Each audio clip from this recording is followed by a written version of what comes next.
About a week ago I did a video on Smilax rotundifolia, which I believe is the most common Smilax or greenbrier here in North Carolina. I know it as the wait a minute vine, but I guess that's not what everybody else calls it. I wondered how long it would take me to find one of the other species. I detailed the other species in that video. Didn't take long. This is I'm still learning, I'm no expert, but 99.9% sure this is Smilax bona-nox. I think it's a gorgeous vine. Bona-nox is Latin for Goodnight, which is a strange species name, but it's kind of a swear or a cuss or a euphemism. When I was a little kid, my gramps would get us grandkids all riled up, and my grandma would say, "Good night, Harold." I wish I had a nickel for every time I heard her say "good night." That's what she said when she got frustrated. So if you got wrapped up in this stuff in a draw, you would be frustrated. These leaves are halberd shaped. That's kind of the dead ringer for the identification to this.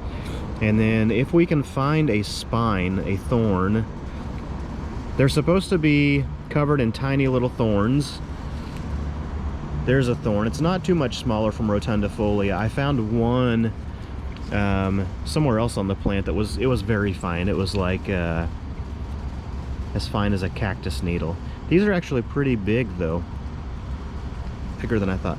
Let's see if you can snap those off. Yep, you can. If you side load them, just push them from the side, those thorns will pop right off.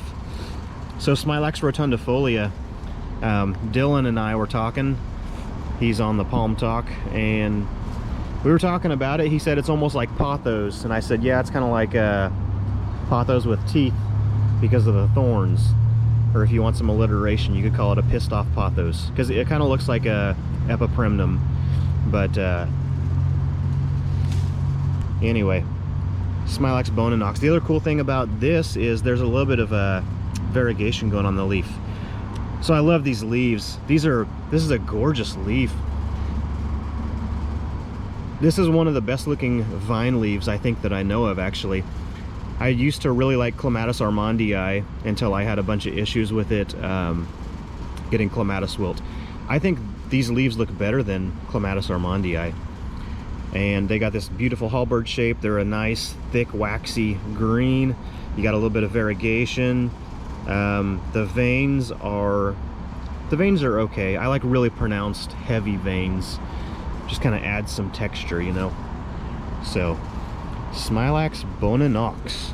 That's pretty dang cool.